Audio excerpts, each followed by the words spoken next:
So hello guys, welcome back to our channel. ఈ రోజు topic ఏంటంటే ఆఫ్టర్ ఎఫెక్ట్స్ లో షార్ట్ కట్స్, అది కూడా సీక్రెట్, ఎవ్వరికి తెలియదు. నిజం చెప్తున్నా గైస్, ఈ వీడియో తర్వాత మీరు తాబేల్ కంటే ఫాస్ట్ గా ఎడిట్ చేస్తారు. బేసిక్ గా నేనేంటంటే బాగా బద్ధకం ఎక్కువ బ్రో. నాకు ఎలా అంటే నేను ఒక ఎడిట్ చేసే లోపు ఒక 100 రీల్స్ వస్తా, అంత బద్ధకం నాకు. సో నేను ప్రతి దానికి షార్ట్ కట్స్ వెతుక్కుంటా. సో అలాగే ఆఫ్టర్ ఎఫెక్ట్స్ లో కూడా కొన్ని షార్ట్ కట్స్ ఉన్నాయి. లైక్ ఇప్పుడు ఒక క్లిప్ ని కట్ చేయాలంటే Ctrl+Shift+D కొట్టాలి. నేను ఎలాగంటే ఆ Ctrl+Shift+D కూడా కొట్టలేదు, అంత కొత్త బద్ధకం నాకు. మీకు ఒక చిన్న ఎగ్జాంపుల్ చూపిస్తాను. లైక్ ఇప్పుడు ఇది నా మౌస్ ఉండే ఏరియా, అంటే నేను మౌస్ పట్టుకునే area, and it side keyboard ఉండేది కదా. నా లెఫ్ట్ హ్యాండ్ ఎప్పుడు Ctrl+Z పైన ఉండేది. ఎడిట్ చేసే టైం అంతా మాక్సిమం మౌస్ చేతిలో ఉండాలి కాబట్టి ఆ రైట్ హ్యాండ్ అట్లా కదపను. సో ఇప్పుడు నేను ఒక క్లిప్ ని డిలీట్ చేయాలంటే ఈ మూలలో ఉన్న లెఫ్ట్ హ్యాండ్ తీసుకెళ్లి ఆ మూలలో ఉన్న బ్యాక్ స్పేస్ ని క్లిక్ చేయాలి.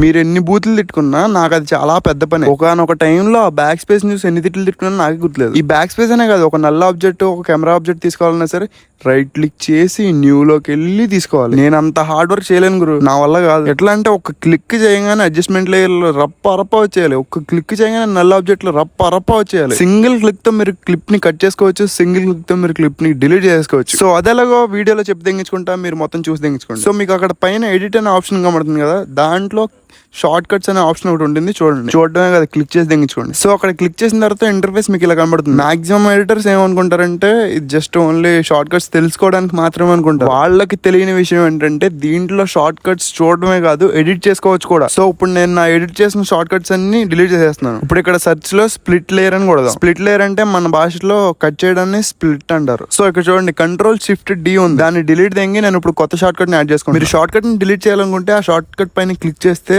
క్రాస్ సింబల్ వచ్చింది, అది క్లిక్ చేయండి. న్యూ షార్ట్ కట్ యాడ్ చేయాలనుకుంటే ఆ డిలీట్ చేసిన ప్లేస్ లో ట్యాప్ చేయండి, ఆర్ పక్కన ట్యాప్ చేయండి. మీకు అక్కడ బ్లాక్ గా కనబడుతుంది కదా, అప్పుడు మీరు మీ షార్ట్ కట్ ని ప్లేస్ చేయొచ్చు. లైక్ మీరు Alt+A కావాలనుకుంటే Alt+A టైప్ చేయండి. నాకు ఇప్పుడు C కావాలి. ఆల్రెడీ C అనే దాంతో వేరేది ఏమైనా ఉంటే కింద అట్లా ఎర్రర్ చూపించింది, అది లైట్. సో ఇది ఇప్పుడు ఓకే నొక్కి అప్లై చేసి చూద్దాం ఎలా వస్తుంది. ఇదిగోండి ఇప్పుడు నేను కీబోర్డ్ లో C నొక్కుతున్నా, సింపుల్ గా కట్ అయిపోతుంది, చాలా సింపుల్. సేమ్ ఇలాగే నేను నల్ కి Z అని, కెమెరాకి Alt+C అని, సాలిడ్ లేయర్ కి Alt+S అని. మర్చిపోయా, మీరు సాలిడ్ లేయర్ తీసుకున్నప్పుడు మీకు డైరెక్ట్ గా టైం లైన్ లోకి రాదు. మీరు క్లిప్స్ తీసుకునే చోట వెతకండి, అక్కడ ఉంటుంది, అక్కడ నుంచి డ్రాగ్ చేసుకోవాలి. అడ్జస్ట్మెంట్ లేయర్ కి Alt+A అని, అండ్ క్లిప్ ని డిలీట్ తెగడానికి Shift+A. సో ఇలా మొత్తం చేంజ్ చేసుకున్నాను. నాకు యూజ్ అయ్యే వాటిని, ఎక్కువ యూజ్ చేసే వాటిని చేంజ్ చేసుకున్నాను. మీరు మీకు కంఫర్ట్ గా సెట్ చేసుకోండి. ఇప్పుడు నా వర్క్ ఫ్లో ఎలా వెళ్తుందంటే రైట్ సైడ్ నా మౌస్, లెఫ్ట్ బాటమ్ లో నా హ్యాండ్ ఉండే చోట మాత్రమే అన్నిటిని సెట్ చేసుకున్నాను. ఇంకా నేను వేరే చోటకి వెళ్ళాల్సిన పని లేదు.